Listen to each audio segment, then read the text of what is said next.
na danko kufuado so from no mukasai na fedi ya ba party ni na bra de bia me kase asem ni fia me enkofa sam nyade ma na ya wo ma wo ye party ni so me yo ba I am not going to respond to obia but a man be brave frame me hamadwene na anti nka ho asem na nka ho asem ne tie ni obia should be coming down on say aban ni be di political party ni be di abanya e party na wo aban na aban na ya chede ama party no but what must yes good enti utiri yeye na favor final na president o ho o ma wakwanya se kusi na nemu o ba bi adwuma ana musie na wasi no enya pa ho anya maka Santa Casa yes okopo ho anya obesumo my Ghana what some political party na e ma eye adwuma ma party ni ba power wa benya mu dibre enti adodo die bi ba mu a enkomo mba benefit no e ya amanyuko na namboa e ya amanyuko NPP e na be benefit na kwame akoye se sebi otafacha wotena onsa na so opponent so nya de bone na won se pa no pasa bra fie ya no amunisti wo fie ya fan chance esisi wa ye be sebu ye defeat so fie fo ni die ya sebu aduane ni nyina wie na maame atie mo Fred the next house mo mra ma fo aduane o na ne man tete wo do mo sa hye mo dam ni fo mo bobo ne man se nya hwe me maame no ma fo ayemo me no te bibiasi bibia adane akodi fie na awfro mo mbedidi abonte so fo no mbedidi ye no no wasa nya kokudo ka kire ye se menya tumi ne mo me de bo abonte so ni because small oba ni ye nja me kasa okay nsia ma me no mpanimfo ye mo bi look up to them ye ni o mo ye adwuma ye be ya manyoko ye didi o manam so sa ne nso ye won kwala o mo didi ya nam because ye beduru o mo so age nkwala nso abehye ya nan ye beduru bia be ye national council members mpanimfo ni ye afi ye manage party no na nyakopa adom ne de party ne economy na kamia kwakọ yese di nkaka che osasem ni fia ye masa mo mafi e ma wo party ne ufa trobo ai ni etia masa mafi Gloria yes honorable Gloria ni aminu ya yes Gloria so yo ba ulim damata honorable damata kuma se ufa kwa aboaso kwan no so anto so aboaso okay ultra convincent constituency on radio on the share barrier okay if na no aboda matter okay o yen kremoni ba constituency ko bo an ko na arefo na fans ne support na aiding maybe sin cancer board do watena wache to beka so on bia o okay no wa fa adonko bai Francisca so no so akwache to beka so on so bia na bibi won na e ma foforo na no ba on our ticket no mo nyama ni ama me no bia na o mo kasa asif say we are ya possible blame on Dr. Mahmoud Bawumia no sa ye ma ya mabobo dia no mo ye fresh and no mo parliament no mo nyama no mo te dia Francisca say the only reason why Francisca crown contested any development away nya won constituency you know na enkrofo for say okubium a obelu so because not the first time it one ko no sign to one ko tietia because mama ne east NMPP vote kese pass we had development yeah campaign see the back meanwhile near tweko ba bi foforo na oba no so sabe no cham we gi bi kwa enim kakra bi as the youngest MP I think 21 years no 21 years I campaigned for her yes 2016 ye koye adwuma yes now abeka kire say we see school die 6 ma oba ye ma ko oba ye we it is an insult on yen man no people yes spitting in our face that's why mo no be ya no say me bad time na me de boa no say oyoba ena na ma mi bi sa Gloria no ye bema damata no ye bema Francisca no ye bema no nyoba eti na me ye example to so no aduane fie na ma fie ni bi ni na akoma abonti so ni bi dia you are not only hwehwe animu boni kra but you boni na say na uni do bi ma party na ye question pacho na what time bi ma party because say kamia kwa so comment section na hwe social media blue app na black app no so obi ebisa sa de danado appoint enkofo a na bia no mo mpena so na mo party na say e ba say makwa be de ye ho na enkofo kasa me wa candidate na wo support no se bi obi a on cancer na ja wo na wo ye de obetimi aye me ka say obi support candidate bi a you can never be more than the candidate himself but what man say you can never be more than the candidate himself. You are only going in to support the candidate. What can ensempa wako market candidate no akoponi nyuma a so obetimi aye de abo party ni o mind Ghana but on yes ufa no tobomu ba nya o se me rich in ideas on ka ko jira ba bia nya akakabe so nya kokoko sam say on de o ska adan mane ade but o see ni sika no woni nyina ye nyansa ni nim dia o de be ma wo a enam so be ma so onye sika ufa ye rabran champion no so hotel so no so ska no so nyuma no so ba de betinya ya ma party akompra ko dia no dia na me nshada ente won papa ono so Canada obetimi dia boa ye wura bi tu so say ono so school so America and na oba be ye education minister deputy no be substantive ono so di nim dia ono so di school and father boa and ira kwabra no of a billboard kesi o court no kesi na abro certain things na kwame safodunum ono so na safodunum na si so ye te party no bre party no principles ni ade me kai say ye court amaliba e no free communicators e man e ye for me Naa Torshie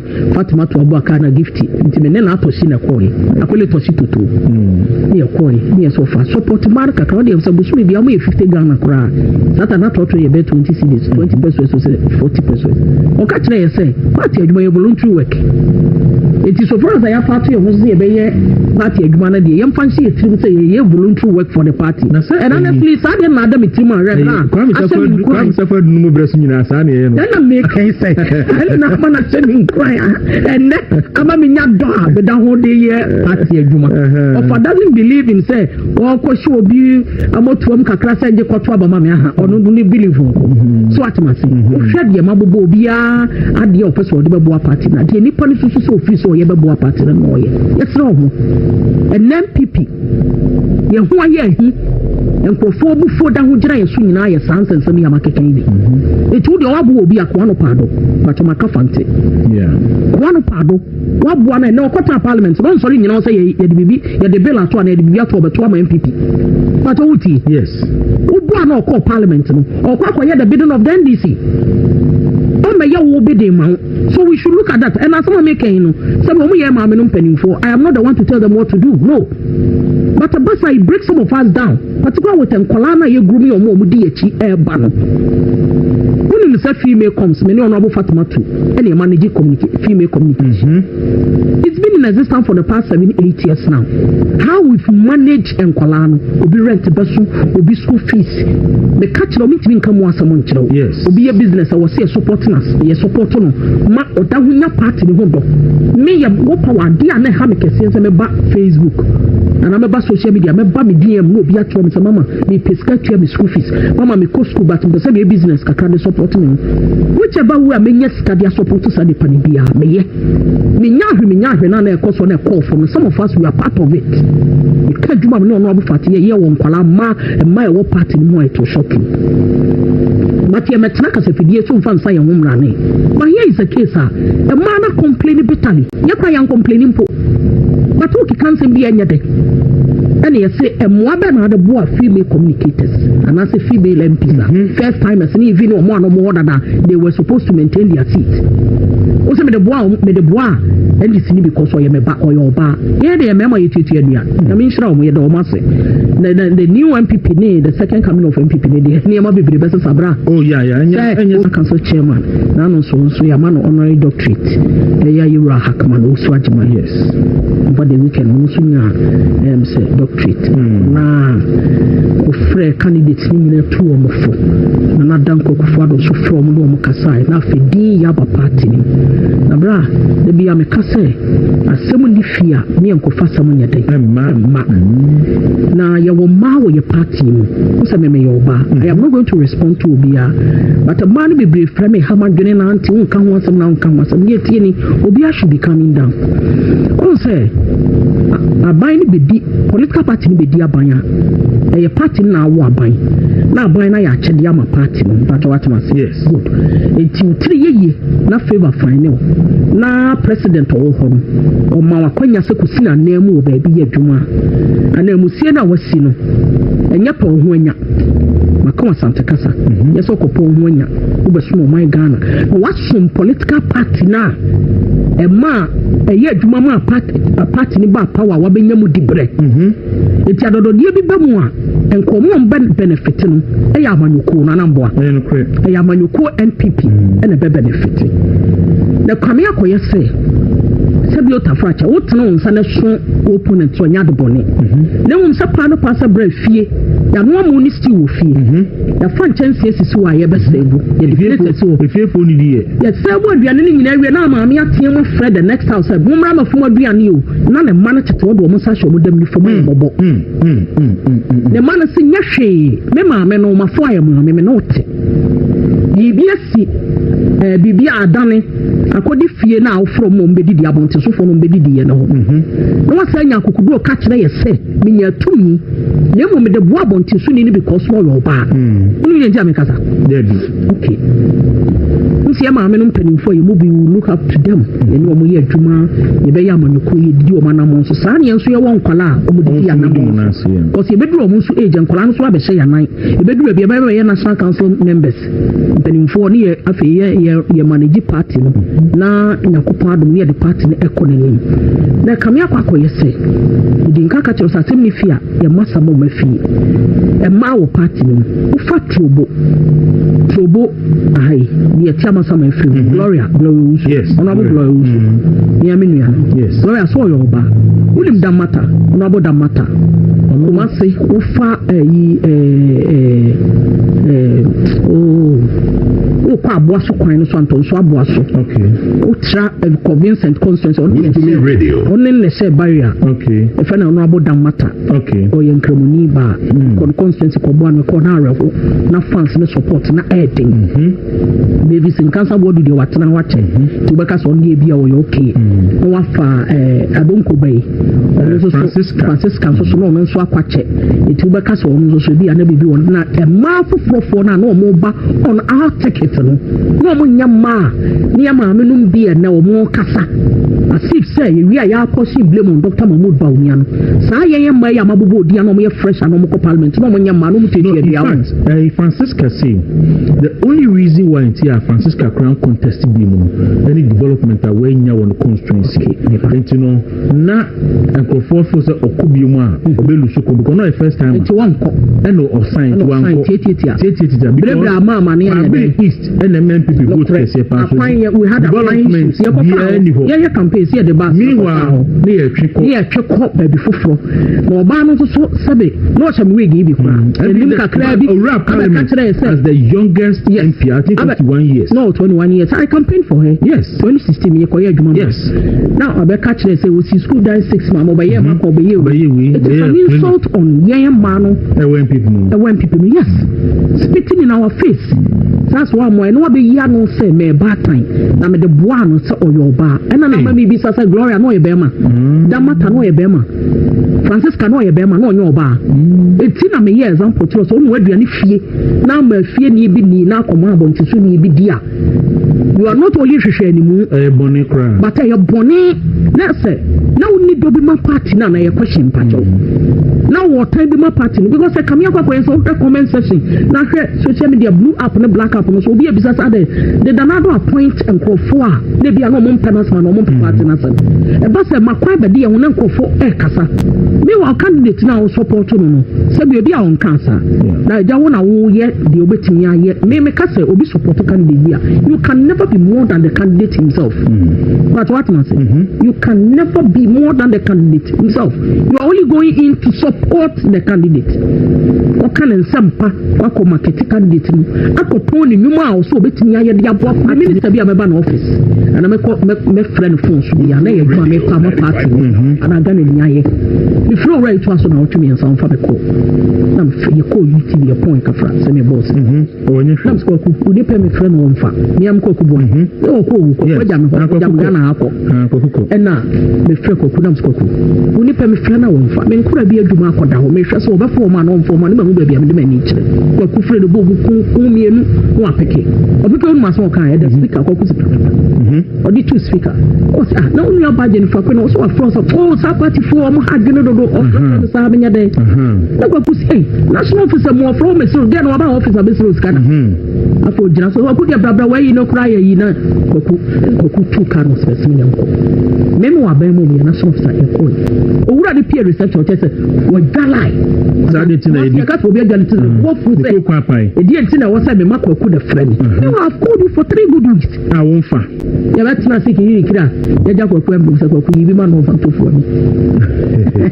ya me ke vloggers in the Bible story on back at the be out ba o kati akwa come there no YouTube many we show na no akati menu ma so dan no the big come ya no be na djuma o me kan nyina dia party for no Christ ni nyina that we went through ya nya party ne ho ya nyi party ni e betu opposition adwuma ye na no na eguso aye de ye they say no be kan ye say this for goodwill on rest of the my men sana ye so suppose goodwill it amen ne no kasa MPP ni ko kire nsem no kura ye ntie biem na Ghana fo benya goodwill akosisai so mbeto atiawa enye sua de am ye nyina mo bibia ni ya baba power de nyankopɔ ya do 2028 obedi yɛn afofi na bra wo ya appointee ya appointee party ni akɔ school baba ho onko school so pe support aye adwuma na tia kunya mu twa ho sakakarika obuye mu bia mane me yete tie obuye mu bia mane me yete ye hwe hawa opposition mu de yakom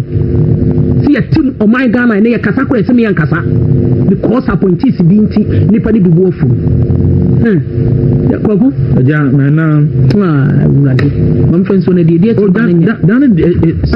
bananye ni hu hia ne se hu frade ebisa party ni beba ben na ne kosu die o dabi ene ma be sisa kwa Dr. Baumia onya last week Kasim was Dr. Baumia obey president onya na hongo so kra because party no any party for no enya no they are building their party. Yeah. Because somebody said 2028, they are Marco Tranchen. Yes. One Tranchen, our party will be formidable, they are strong. They are building themselves. What did they mention? Yes. There's nothing wrong when we come to power. Now, your friend say, you are building a party. Maybe Bonnie be anywhere. But what must say? Yes. It's a woman. They say, yeah, and then some trouble. You will say, you are John Roman Mama D. Jesus Christ. If this was a second Jesus. If this was the gospel of Christ. If this was not Contia, some trouble will be one tone. Yeah, the Kusi say, Brani Moon, and never be other bedroom. Another cook for the Wanya Boni so deep, the bed the enemy of the Shishan for Binsa. Wanya Boni. Okay. So, Chairman Saddam, some in country social friends of Baumia. Chairman, I'll say in country social now. Also, we had promised me to you already. I made Baba. Chairman Saddam, dear, I say, yeah, legend of free moon. My friend is going to break. Legend of free. You let us go free. You need to do what you need. They said you was in common yarrow. And I see Kriba, what to be a son of the Akokoti, Akodiasam. Now, sorry, the Asana, the Achemenda, a rabbit in Milimukakabi. Now, Baumia, Kotia Briba, my dear Sanamu Dobruni. It is a subject of an idiom. So I'm going to crown out Mark and Kaya. Judgment in my own Tierney and Crofoka. There be the point. The point is that Baumia had an interest in a man in a bit near the class. To me was our power NDC government now. So wait me at your judge. Wait me at your judge. I'm here, dear Smamo Dobro, no more Dobro, you baby, free. What do you mean by Baumia? I don't want to your president. the no the interest the saying to okutia so what is the interest I didn't think one tia amana anya amani kwanya president no ma first lady I know the obefo say ni ku be president ko wi so no mo ba wa gu minim difference no saba ku be so obo mo odobro ni na no me dem da ho na me de ba dia video no ma so start na so wadwen ni camp minim sabe me minim dia si do mo ye nyina ho video to ko kana so se be enyum no say se no ye obo mo ni ewu da mu ayi me dana me se no broni na me de nyum na to me ho so is wadwen ni team side na nya ne nra me da wa nyumra me ma me pani ba ko hwe sesi a send me message strong one nya sam ke to ade wo ye no eno na ama ayi enkrofo ka se samira ne ko tua ska no na obia obetumi akasa se wo bia na dwuru mo ha sanya okra ba ka sesi a mi ko tia nyum ne mu bia ma minim se sa obo mo do bro me da Jennifer e wo betra ba bia akasa samira ene ko tua ska ne samira ye no Jennifer ti wa be ka se bia anyi unim nyansa the simple question say ba umi ayire ni interest e wo sa se be sen okojaja pa ni ana so ko yeden number wu ye nye dia wu ye ya me nye so se samira kwa no nim se owura wa ware ni mami chiro number customary of marriage no ware ni no anka nya de boni se ba umi ayire ani bebre ya ba umi ayire ba umi tia sika e ma lumba se onye nyumma no anyumu no o record wie ya master nyumu no na lumba de ewu ntikura no ende na nka eka na wo ba o mayiri mu bekwa kodan sie ni create system ya fa ni ya na o kan na me ni na me ka to wa kan na matiu sanya sma wo ka kire me na ka me nim enti ba o mi ani lumba wa sembia any one part so ba gene say e tie fom fanchima no fe na ye dwada samira ko tua sika tie ayi amu nkomo ha mo ayi too powerful she or carry some command be ordinam Ghana Jennifer and to say you say enyen kola e wo mu no o ma jimi nyina ni wo mu kola birim e bi di jimi eni na tanya obi na wo feri na wa jimi akase e obi anso na wo dwene oni nyansa na tanya ya wo dwene ni nyansa kana tanya ko tra ki say me nyam di femi ayese ye legend film mama fa nu nsi no bagene bre legend film ye nyina ti ase wo film ye nyina di ho abobo na ye ne ya rawo se de abusia na ko man nya rawo bi ena kiti kiri ba kwa tabira asam no de akoko kale de japan mom say bro nya ilaya ye ne de se ko di kai di the issue is that but about me obe win elections me I have no doubt in my mind and mo tu aye tu afa krom ha akoba bi be Ghana ba bi ma ko bia akoko me say eye den ya but about me be win elections na de ya ni ifia enkofo etugu no ho ya e department titimu papa mu wantwi eba na menim obi a wo support no tabamia enso kaketua bi a hey na asemachi mewa elipa ono so ono wo ye flag wo ye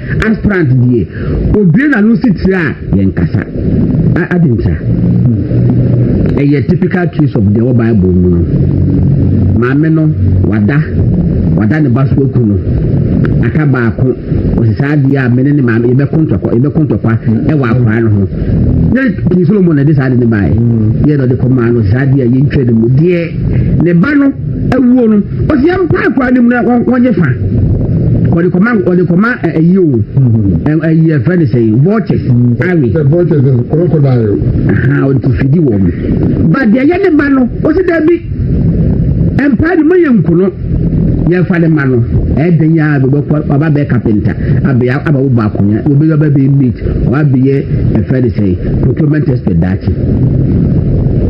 isa ne ko ye e wa na ti so no se ne ni onwa wona ne ba no because de enya ne ba no obesi yenkuno typical case that ba say no ye no prade ho professor de bo for say no nya ne dia oh eti we ye nim do person say party e dey need do person keep party eti MPP company for amoto aba e da manim e den ya sa ba abo asemi mati ma hu do person say party ma hu do person be say party we dey woni mujiji eti no ye nka ne kese de ayi ka yi awona bo atacha ka yi we tran to bi so ana we tran to no ya say ti o godon we tran to asemo awa waka ai ne ye ka kire wa na obu fu ena ma yi mini aba akubi ko de fa cheme enkromo enkromo hwa ene le brand ejira ho yi na obi a mama na obi a ye do ko dentist na ye osim ye tu osin a ka do madam tale ko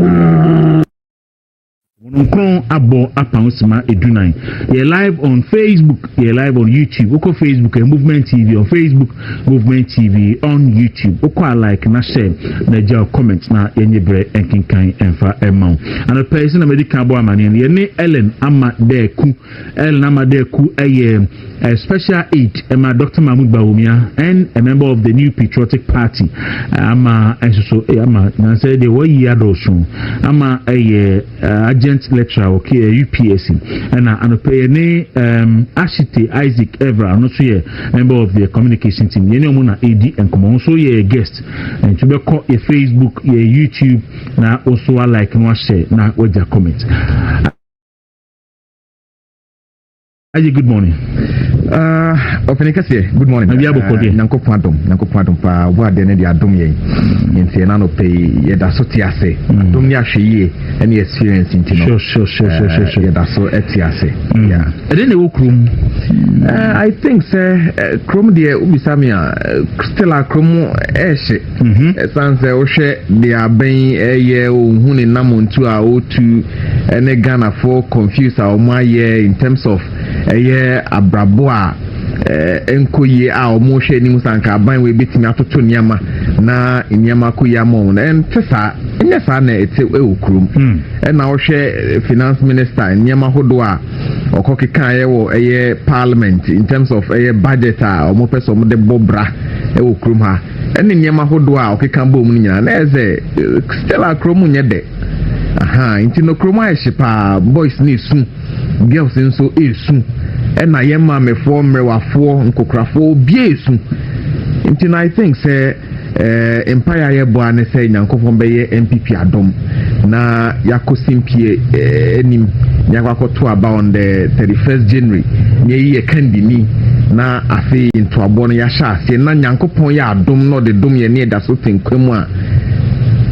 na yewra Alhaj Dr. Mahmoud Bawumia ababe Ghana mampeni no atoto niama ama oman na eden afa ne ntuma pefa na timemfo a o me Ghana fo no so eden afa omho adi you know I think say empire ye bo ane se nyankopon be ya adom ye dru sam pempenso no na nyankopon ayeden atonso pa ade gu Ghana so na o mampeni a obeba ye frɛ no Yera Bawumia no wa betoto niama ama Ghana afa ne ntuma pefa nti senior dero adaruma kroma ehye pa wiane bo wiane bo papa na sama efamu so ayedin ama efamu ayedin efamu ayedin nti ne ehwe ni musanka ban yankoti so idie at least anko ontoto niama na enyema munyemre emfa magana for senior omankasa omode tudwa wa bra no mo opposition say they can do better than the Nana Addo Akufo-Addo government ene Yera Dr. Alhaji Mahmoud Bawumia na ban nanke whatever some betimi better than that. And today what are we seeing? We are seeing hardship, we are seeing a lot of air enyama hodo a omo kan ya enne omo ntimi nye ho ba kokora eno bi so omo a omo say enye flagship air program omo kan na they were just saying something. And I think that I agree with them.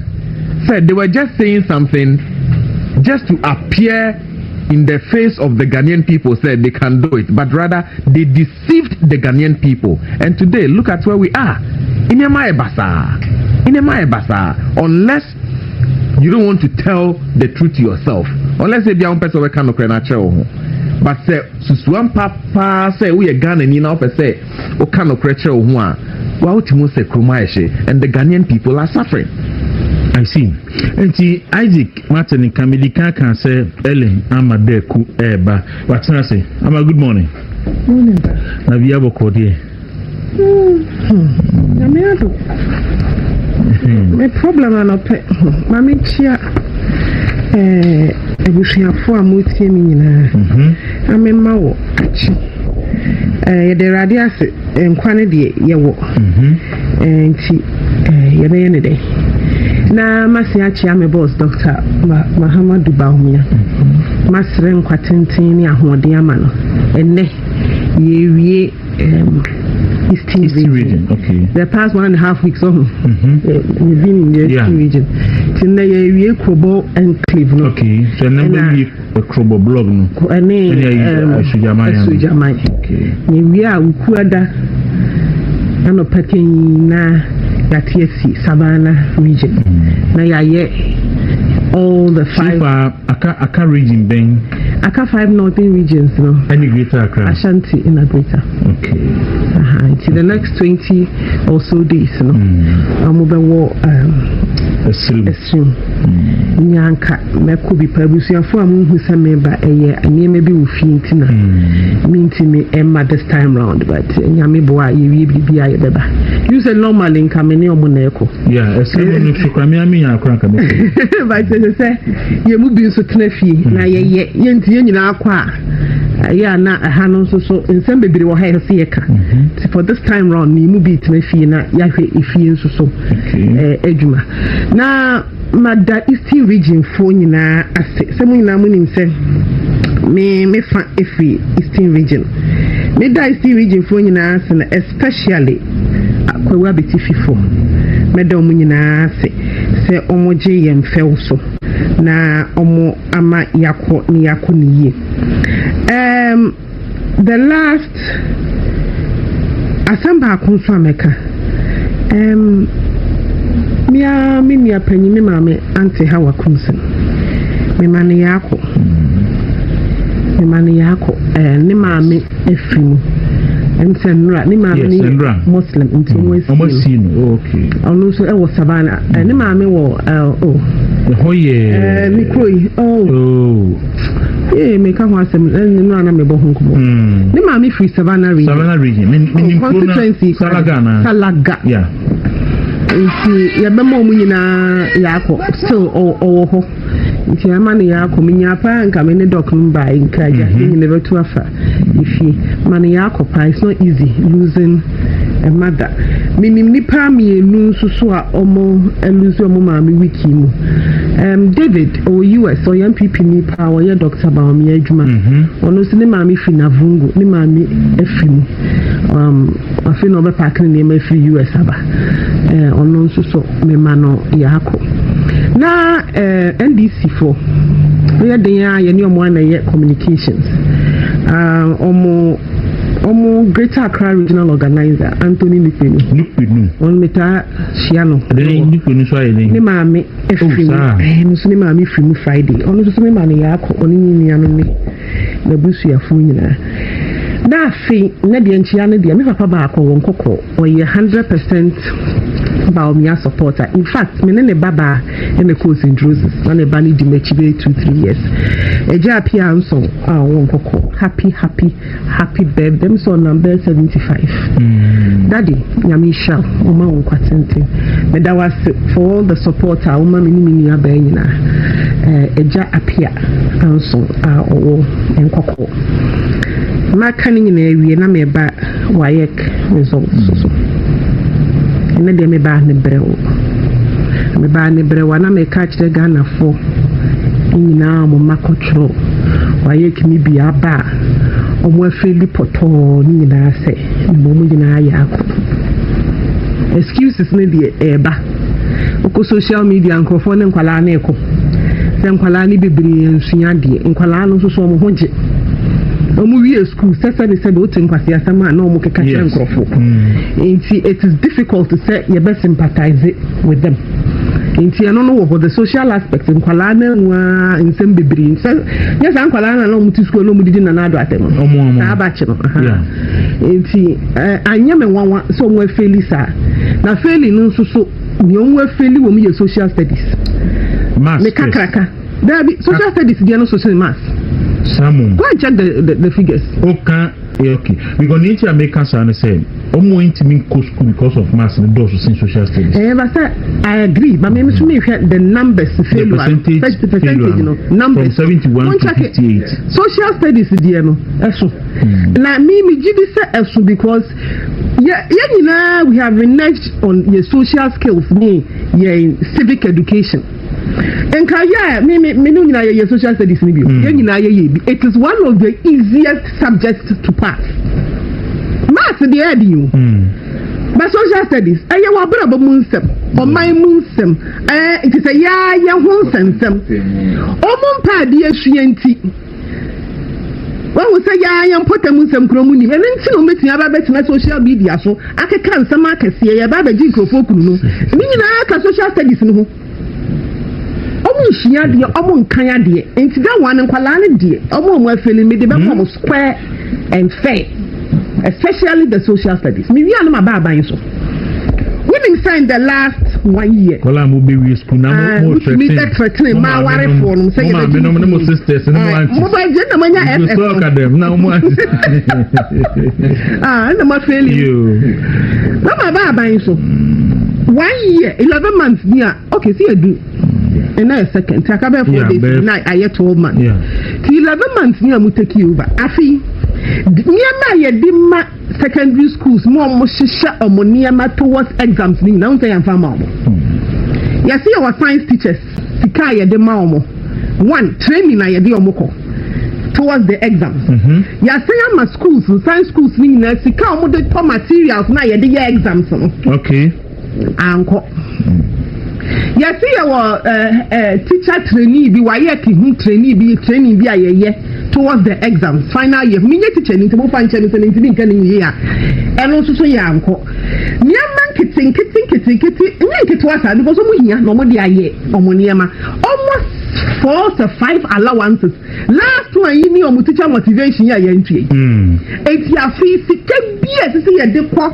If you are Baimu, acquiring secondary schools, more would be year, Jumano. Uncle.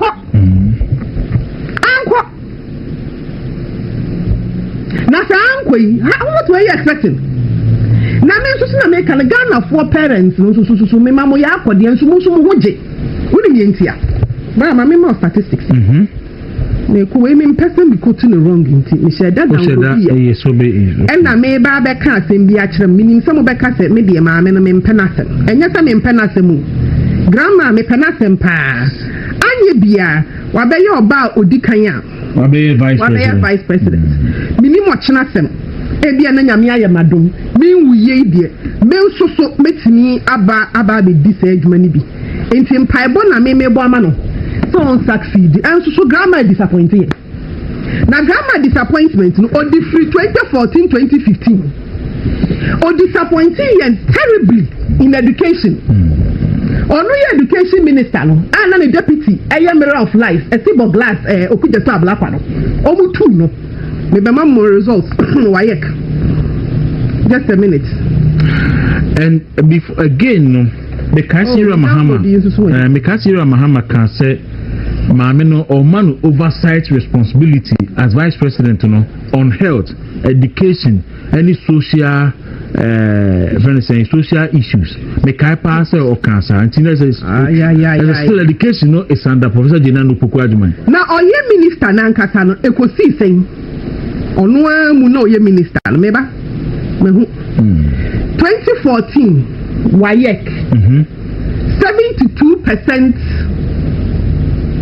students fail 2014 what's it okay Ghana what it means is just about 28% pass and 72% are failing March and August 25th 2014 Ghana web for publish here Ghana 72% Ghana education minister Nana Kujeto Ablakwa Yemi deputy no 2014 yomo de maye no it means ofankola 100 be a true was here almost 72 it mean call any institution here ya form wo ba bia police enye omo to asunsu a enye na ta asem ni si ye no o me nyimi chichi sa 2014 ni si ye no City FM August 2020 Grandma the ne ba ye na announcement ne ba addiction ye no e na bra okujeto e call City FM a deputy minister for education in charge of tertiary Samuel Okujeto Ablakwa has described the 28.11% pass rate in the West African Senior School Certificate Examination WASI as one of the best performances by Ghanaian candidates in the last decade. 28. And Kuala 28% penna passing. Oku the top black Ghana is the best. As I'm not kind, and Joy FM for 14th August, almost so report here. Almost say over 99,000 students out of the 268,812 students who sat for the 2014 WASI failed in math and science. Some with F9 in both subjects. Joy FM for the reporting. 2014 Gamma results in a memo. How many years down the line is? Pacho, how many years in Yedi? 2014 years. 2014 years. 12 years. 12 years. 13 years now. 13 years. Yeah, Obiasinya baby, abai fufuraba. Na almost to so called 2016. Mudia monhwe nkwala ne pass rate. Me pay tickets na mabo amam. You have it. Oh no, from 2018 basic last year. Monhwe nkwala na math science. Yeah. And I'm done here. Edema and Grofway. In just a year, under grammar supervision, a bill. So 2022 mass 61% and a pass year. 2014, 2016 yeah. So no 2022 I think that time now. And we have 5 batch of free SHS, yes.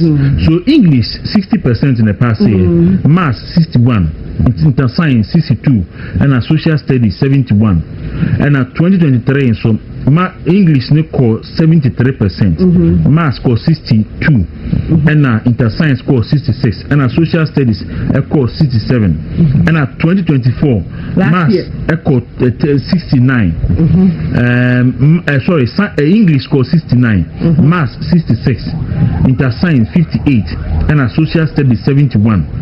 And this year English ni jina 69 and maths no so say about 48 and inter science no so about 57 and social studies about 55.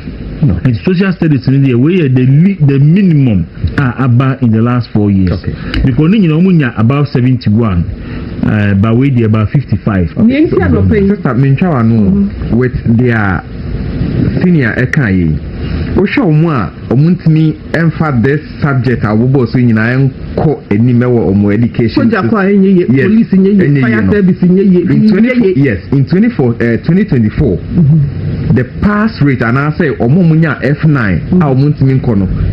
Ofa commerce I was just 6.10%. No, I feel we I got 26.77%. So if so in every Ibiano, any of the 4 core subjects no if you learn to me so see for the list. Yes. So offer 2024 inter science and a year list and a 58.77%. So it means that we're running up I know 59. So what it means they say and collect sure what's Ibiano they move 59 and now 60 ebet me a call any tertiary institution and I offer this year the list the woman a mass and they 48.73 to bet me around 49. So what it means they say offer and call 100 Biano a cultural what's only 49 penny bet me a call and 51 omuntimi ko baby ya nti omodo do na 220,000 uni nenta mani abra ne ble asama ba ye kan ne nya Ministry of Education atro sabe o letter nyansanim e de abrenyen parents mu tie Ghana for parents mu na me demo Ministry of Information for me no mo tro mo fanto almost say yan kan kire mo say e free SHS ne de problem aba. Number 2 a double track system no na dia nti na bi so double track here starting no nkwala start from exam double track 2020 we mebo and 2021 I think say 2020 2020 no na ya run double track wo kurum ha every while this last year nkwala ni nyina pass here Eti double track na ye ran en sese ye ne different enye no na ye bibi mo na mo anya madwuma yie na mo ye ka kire mo parents ye ka kire free education o mbengu no ye ngu ni pe o ye ngu no na ya fe no sese ni aye yi ni aye ba be ye next year nyame ya adom a I can assure you some of man free SHS mo nko mo betua already mo tua ni omo kika ko yi and let they blame free SHS for this abysmal result. Now, grandma, yeah, Minister of Education, not free SHS. Baby. That double track. Baby. It's about 28%. Kwale party say you go school 28%. Grandma record na me watch on under Dr. Baumia with his 3 SHS because they are vice president at him. Grandma responsible for education. Or your education minister. But what me a year for so. Dear grandma, Dibri, Edma, ye, Wakamba, Abaya vice president of your monthly, young no. Your Yama ye, or no, but not the young woman, one Dr. Baumia by your comparison. Education, Kakaya de Shells, oh, by your beyond. As a grandma, I say, I'm power, but grandma results, your data speaks for itself. Grandma, you are incompetent. You are incompetent. 12 years down the line, your incompetence is showing. Because explain to me how I would snap it. As the vice president, Ayura Mahama, or the education, I shall say. Tell you, I'm sorry, I'm Dr. Baumia, your education, inside education. Grandma, your education, I shall say. After 13 years, who come back every man and say results? Here's my question. My question, Grandma, what happened? I didn't know Kwalani Sikana schools ni any uncle. Wouldn't to me rate Sikana wahi 5.9. And the grandma ni akwa idie. I'm saying incompetence na starting term do. Ni any so wouldn't be yet. But ni agi so be CC ne kakra at least come a year from 2027. We say Jama Bremo ko. But this early. I said nobody 11 months so grandma result dey use me fan ko yanim sa o. Emfa yam prema nenfa. Free SHS. This is about their fifth batch. So what it means is the NDC management of the free SHS. It's not the management of the free SHS, it's the management of the educational system. Yes. Because 2014 not free SHS anymore. So the NDC management of the education. Economy, education, health, and I can't see anything. What's your name? I can't do it. So, it's a brilliant question of Kurumha. Now, why here? Wow, Ghana for the cancer man says here. Moi, zip line, we are so fast. A demo jabremo, or what come where the bremo near Guno. Me, I'm a there, we are Guna. Me, papa, and say a Prasibu, Namiandu. You're not for lady. Yada for lady be or one of the health centers a war a pyramid of Ukrainian some constituency and then draw a frame or say I was social media to say a ban a zip line no person be say no crane and I'm saying I know dear and can be unfortunate. I'm saying then or say look or more in crashes are no more year Jumas health professionals no zip line them more a de boa mom so de boa man for no we have no idea and I'm saying now when you my buying on person almost say no now who buy the car asem egufi say yes so the condom the condom the one who said education minister be cancer tablet about the man on the fake on the can asem na 10 minutes wait it's grandma incompetent. Education minister. Just tablet won't me more be a bad name. One can't show tablet won't be more be on koyenim. Now me can share and say palani di hepo no. Minister, ya me check your phone so na. Your rap parliament ho. Ni see we you na go phone sebu a. Ministers, ya me check your phone. Ama wo say. Me see minister ya go check your phones. So be so on some cartoons ni bi also.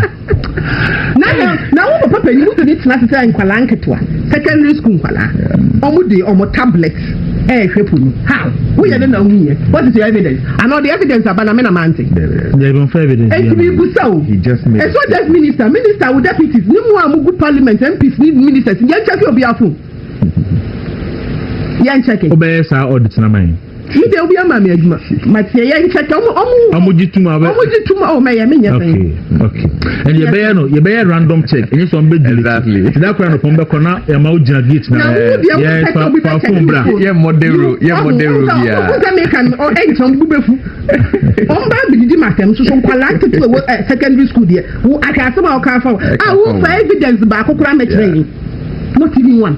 Say a chia kwala bi wo baabi a wo yesa. What den so no gina ka asa ade no muntimi nya mun ka se ye ntimi nya ye ni sika ye de beye ni ya temase baba mun ka se de se bi onsem hunu na wa nya mo na bi so na se be twetwa ma hu photo no.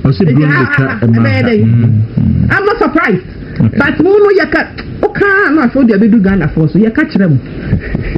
That's Ellen Ama Daaku, a member of the New Patriotic Party, or your aide to Dr. Mahmoud Bawumia, and or your lecturer so UPSC. Na lecturer lecturer. Okay, says I now. UPSC phone. Now we can say education sector. Teacher for kindergarten, university, so I'm demono. Nyasem ketwa. Someone you money so. One mkofa by. Secondary school for wahala. Primary school for wahala. Public university for so wahala.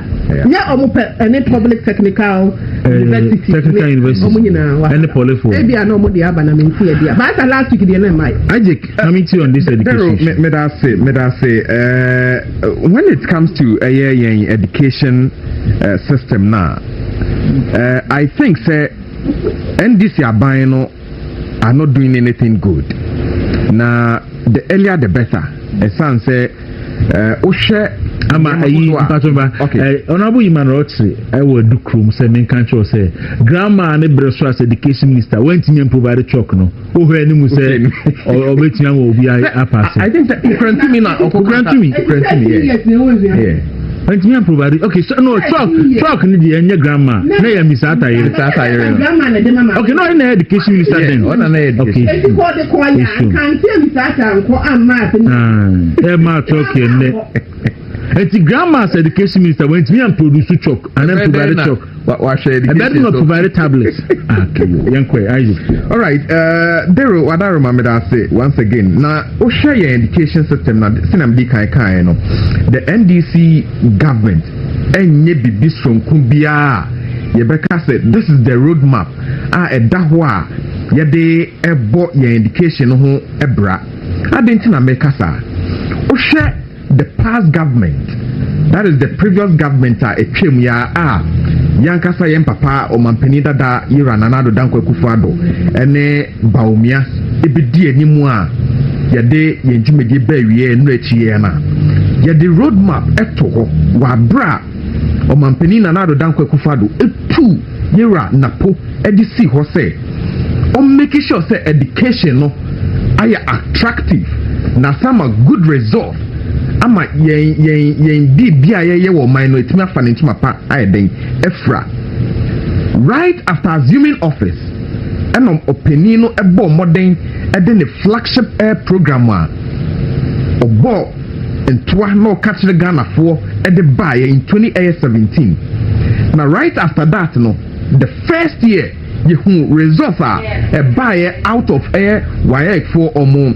inshe ya omo de to ho you results are a be free mo 2019 you results are a buyer in 2020 you results a buyer even though at that time no na COVID and all that but still you results are a buyer till 2024 MPP amanokuni free abemu.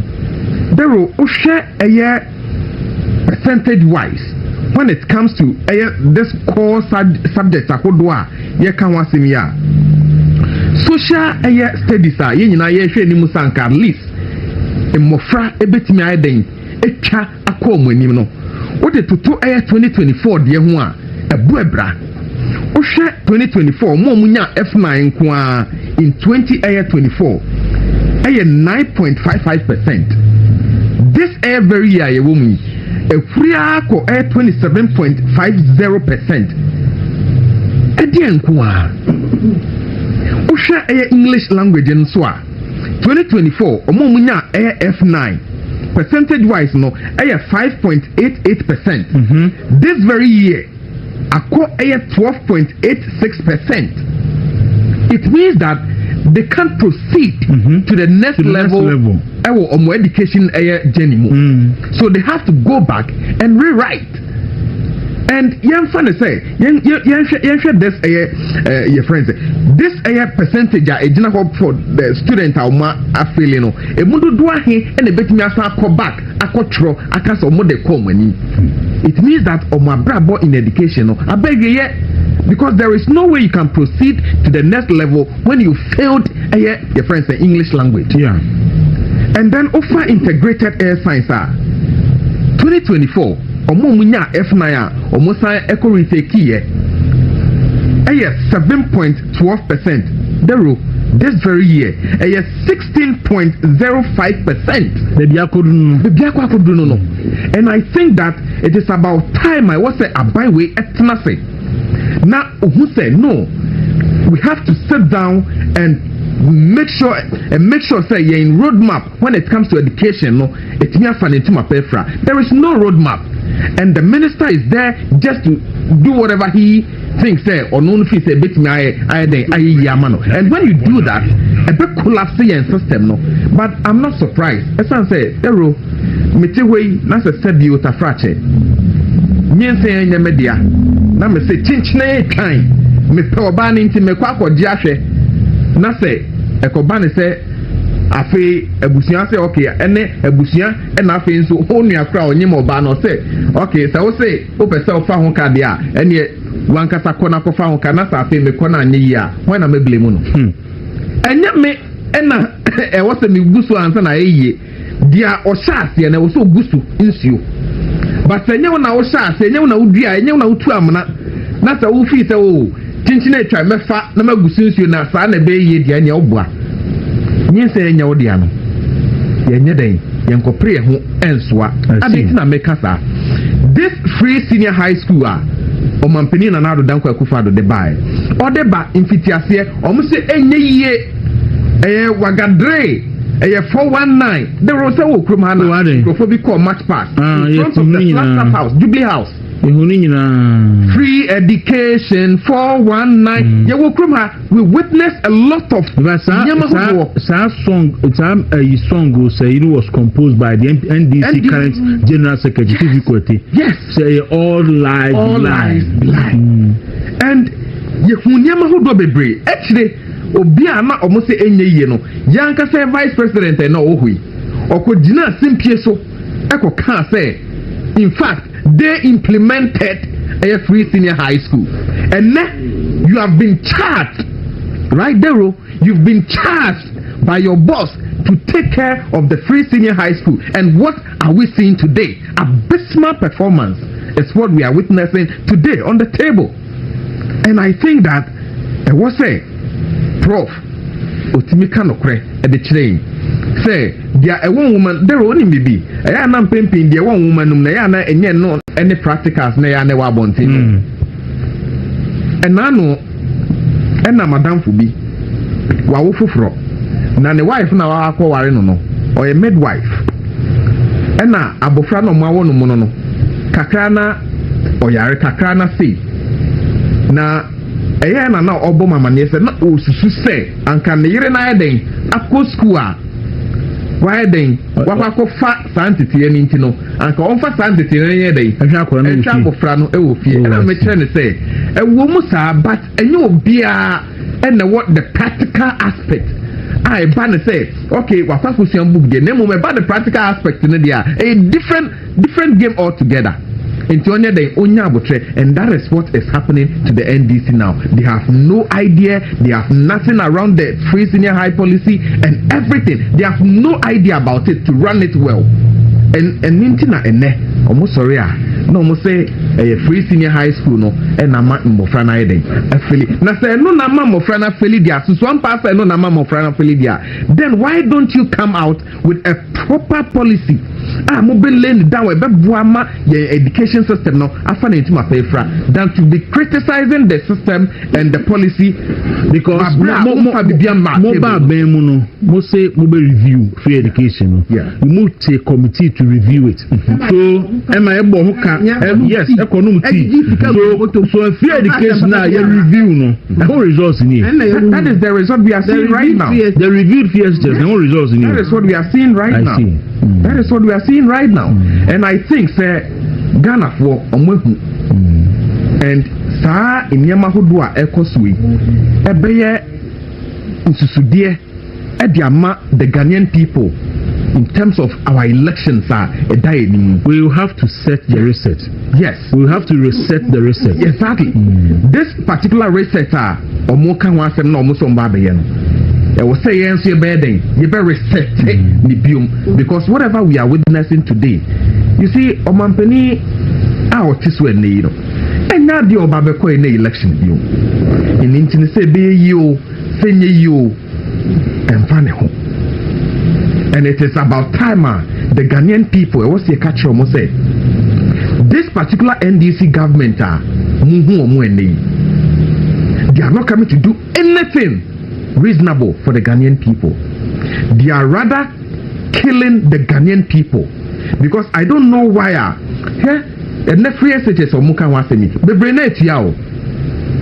This school placement I buy, go and look at the amount of money that have been taken from a parent. Some of you are fairly mudu and the bit me back. So Omoko tro asako money. And they a Jumani ho.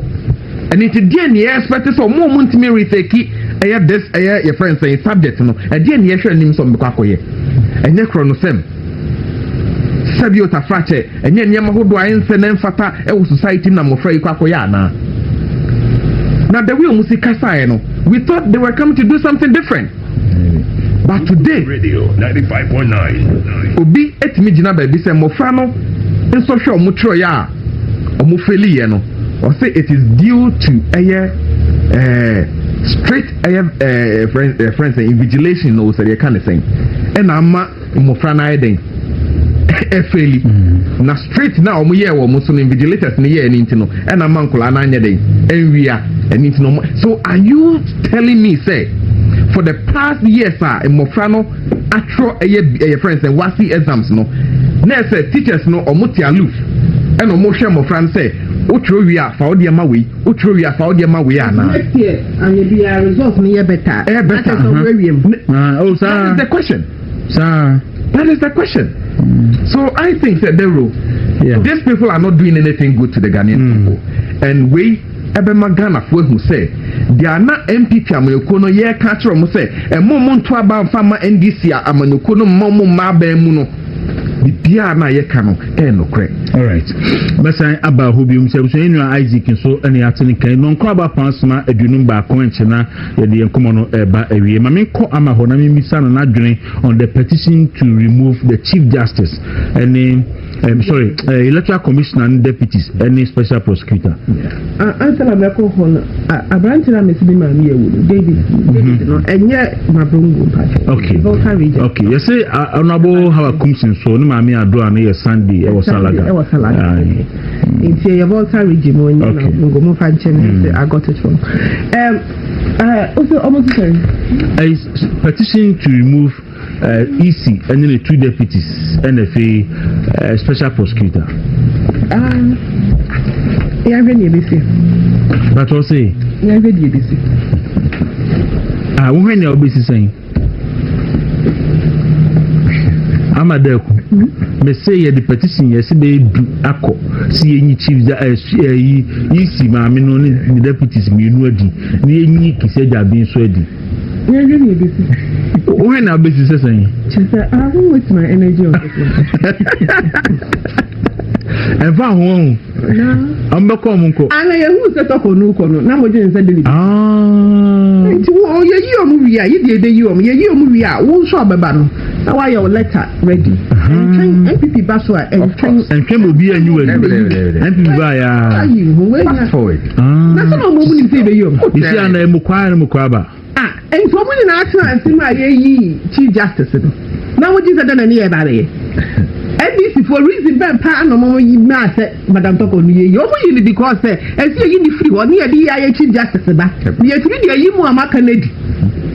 But obviously why the reason I'm the mind to say the current chief justice disputed chief justice you to coin.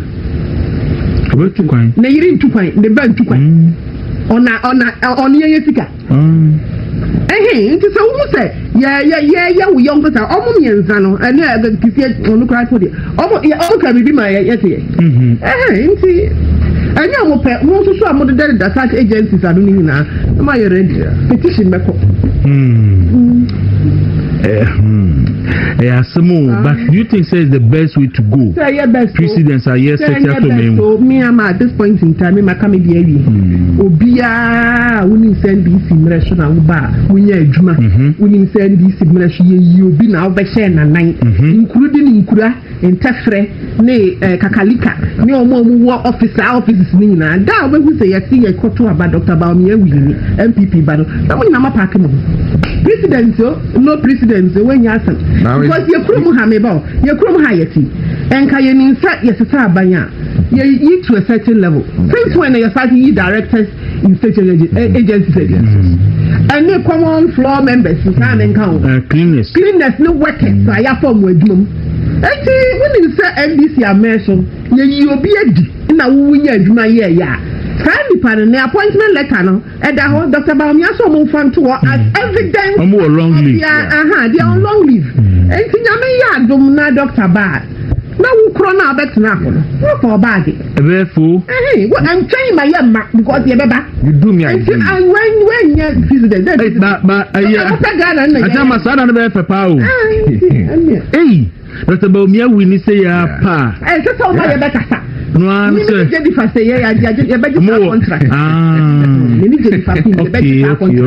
Okay. Genuine so wow for bag that lumba some macramo. Then the D. And for one on walk and son, I'll beg hono. A baby one. No more tiasi. Okay. Yes. I'm a letter, sir. A coffee pot of it. Kufo winnie pa na. Ufi na at a most winnie happen or sanko and or say where is it's okay. And now, tomorrow, fear you ancestor you here and quatinting. Just keep yourselves going. Fanisa will leave. Steady leave. Just improve on yourself. It's as simple as that. The time will come. Easier why I do better bye bye. Ye back on the same. To see that been put the on the whoever. Boss Masari no. I no woman na the better. But me try no say there was a me and I think say me exam cool because well, letter no dismissal letter no as the evidence.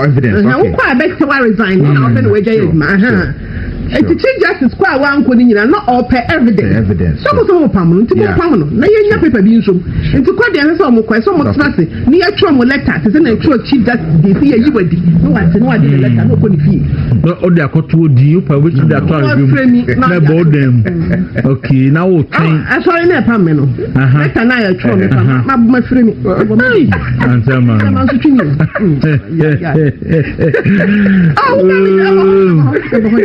Let nobody wedding. Only a time room. Now they are bored them. Isaac, I'm still on the chief that says easy boss issue. Miss senior sister coming na or more massam there yam farmer because already know the NDC government omudi kind of and I always say so far for the past 11 months party NDC amanikono ba the only biggest achievement so far etimi achieve no the removal of the chief justice Rabna Tukonu and nothing. So secondly because emudia when he question they say emudia when he na time no mo born to one omanka wasem even after say omo enwene power the general chairman the national chairman of the NDC okay once them say the EC commissioner no say no like there is no use of her and then they only the deputies so and say you say there is a petition from that very same entity Ediaba Omampeni ho say yenyi omwedia. Me, I'm not surprised. I think yesterday or a day ago, and a government communication minister, your friend saying Kwachofusu, Eba Bontino say every process that is needed to be done has been undertaken. The routine undertaken. Now, I said the process for doing so is quite clear. At this stage, the process has left the hands of the president beyond conveying the petition to the chief justice. And internet opinino obi ayi ni free where no echi a obai or no see another petitions ne nyama hodo akwa command say see everything is in the bosom of him. Now, or say there is little else that the president does in this particular instance. Everything now rests with the chief justice. That's what the law says. Yes. So right now, the question is so Bisane say. Yeah. Petition the can't come and penny Mahama. Yeah. Now a petition against Justice Emmanuel Kolondi for misconduct. Exactly. I didn't know what just a petition now. Now what refer Chief Easy Boss any special prosecutor petition and Chief Justice. So it means that there is some deliberate attempt to sack everyone on your allied to one part. And I think that say a bad president will say whatever the rule senior Mrs. Teddy can and that you better say key any of those appointees on be who say and as on better say and on better so because at the end of the day they are in this country and an election then koso and I'm from an iden abo and into that very night our projections everything ever yet clear in the space our mumbe who say you're Dr. Alhaji Mahmoud Baumia is president elect no they should pack their tools because now it has gotten to a point you do me I do you you do me I do you. And if the more bian kotena be bin kase any see e be say o man no any ade nti no monson country o mampeni o tiso ne say o mampeni to boas na niam hodo 1 2 3 a wo yi e say o man no and into the rule I have nothing to talk about with this petition na omodiako a deliberate attempt omaka ene no ene omoye na kisieja ben die I don't know what to say about him. It is the same MPP government and now you create and now you establish that very particular office. Now you establish it a day no timi ye wa brana ye wa bemu.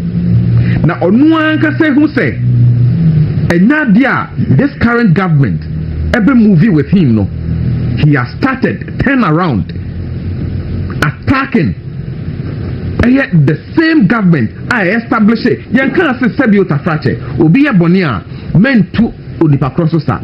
But you could clearly see, say, this is a deliberate attempt to create an impression, say, he's really working just to impress the current government. And I think that Sana Mona for the first time, for the first time, I'm saying it here, for the first time, Mr. Forte Matipebu. For that ni protest no ko say you remove your friend I'm in support of that. I see. I'm in support of that. I don't know why he's still occupying that space. I think he should go. Me, I don't even know why that office still exists. That's my problem.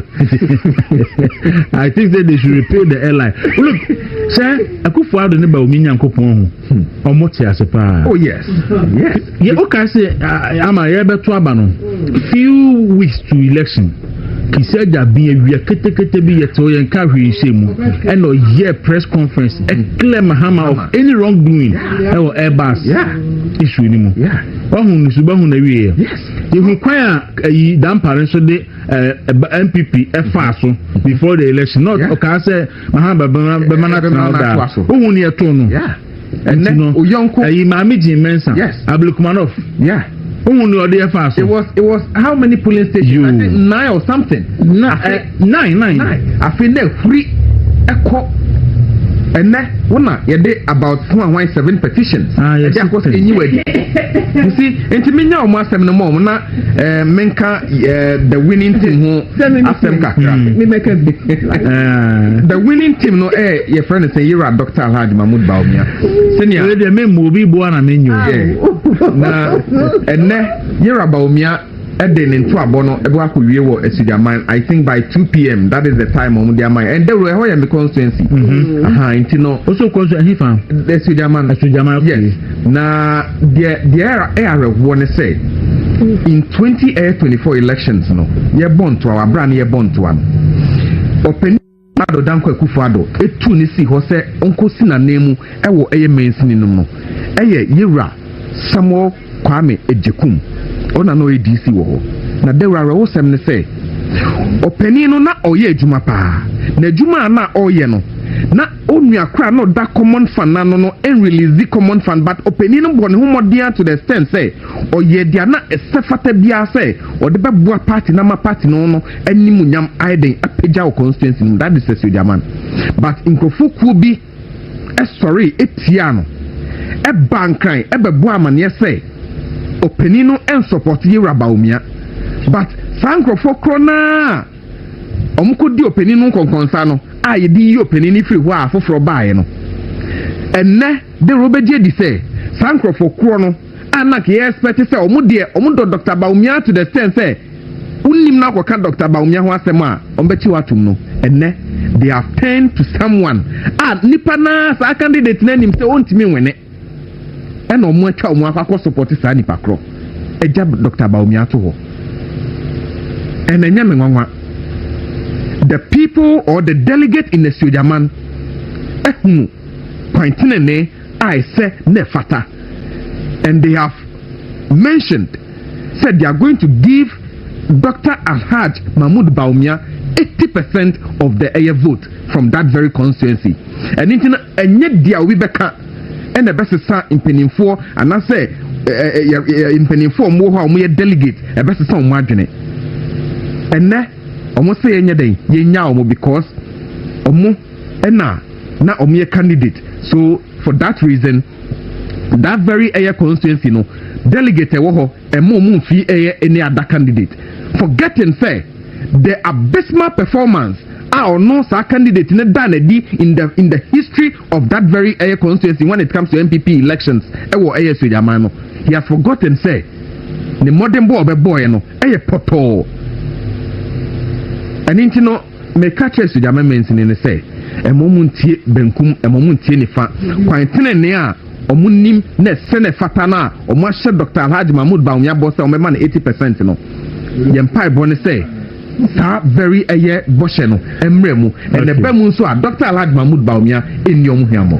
All right, me da say ti yenua Isaac Evra ena mate nkano so ama and we on the Dr. Baumia note na yenko yenim so and so say no be we see region so we are na woko Savannah region Mampeni Mahama region ho okay we are not yet the other regions no other four northern regions no aka ho na if we see abaye Greater Accra and then Ashanti region okay nothing no for I feel no cost that's good nti onam eastern region na be fro ako Savannah region okay as I said meda omo eastern fo nyina in fact eastern fo pe you start if you east and they call Buno Ahafo they call western north western central nebwa and they call Uti yes Volta in the Yaba eastern in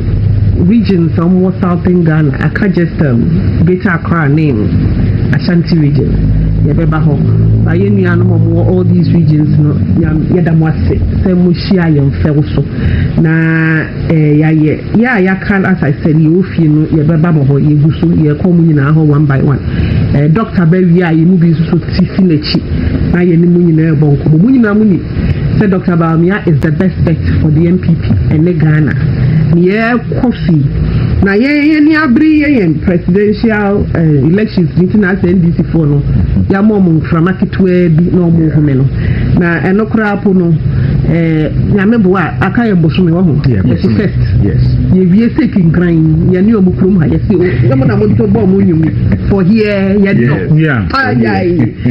honeymoon no I trouble die ba we mo de na be se ye to clear wo ye ni 31st nyame ba wo ye sekin gran na ye yi Dr. Baumi as a flag bearer of the MPP ye ne omu for here when you know your prelims yeah prelims I'm probably the yedi for here grandma bet you mu how comes after 13 years passing aba am kwala nya sa pese grandma chirichi in the meantime the grandma no so he na because we want to hear why not managing the social media yet hire near the kind say grandma her dress no more in fact me can say ayepa ntina na me hu na me ka che godon say amade kwa ya je na say me hu grandma so ye hu na she looks excellent whoever we so kan mo ye wo nfamu ti abutu yi anya na ye yi oh yeah o see grandma hon wa ya de sa na ye ye no sa na oba panyi edi wo fi o see I mean her dressing now perfect after aka the social media the media management why no na ye fa adwuma no because ye hu ne your grandma ye she has a page on social and na dia wa ma social media wo di agro enti wanum na ye sa adwuma na ama prat ne nkrofo na anu nso so no grandma na nso ne hoje waja Gabriela tete ho enko